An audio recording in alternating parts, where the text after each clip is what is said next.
A man close to Manchester Arena suicide bomber Salman Abedi has said there is no way he acted alone. The 22-year-old may have died when he committed mass murder at the music venue last year, but the investigation into his attack on a concert hall packed with young people is far from over. 100 officers are still working full-time on the investigation.Some 23 people have been arrested in connection with the attack, but no one has been charged. Many questions continue to hang over the attack as officers try to establish whether Abedi acted alone or if anyone could be prosecuted. One man, who spoke to Sky News in Manchester on the condition of anonymity, was close to Salman Abedi and was held in custody for 2 weeks following last year's attack. "I got arrested for 2 weeks. Questions after questions," he said. "That was the worst part of my life I have ever experienced.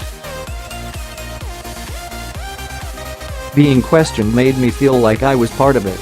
When I asked if he had noticed any change in Abedi before the attack, he replied, "He changed in a bad way. We were seeing stuff that wasn't right. I noticed a lot of change." When I asked if he thought Abedi had acted alone, he replied, "No. I still think that he chose to do it, not forced to do it, but someone might have assisted him." A lot of family members are saying that as well. "Oh, any man can't do that himself. We know him, he's not a smart guy.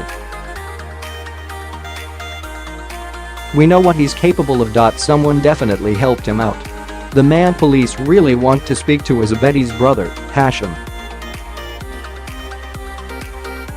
He traveled from the UK to Libya with his brother the month before the attack, but did not return.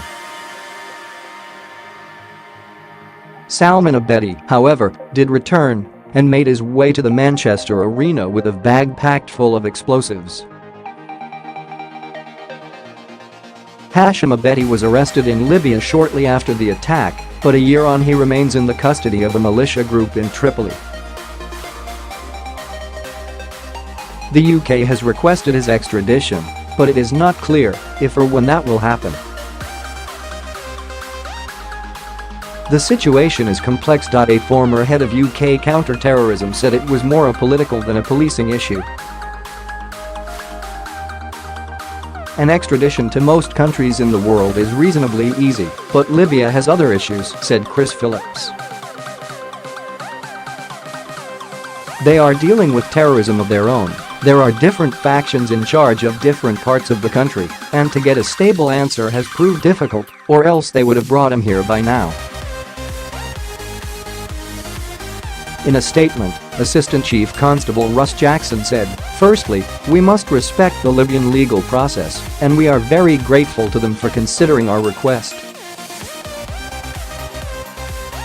Secondly, it is vital that the court process is respected in this country, and especially the right to a fair trial.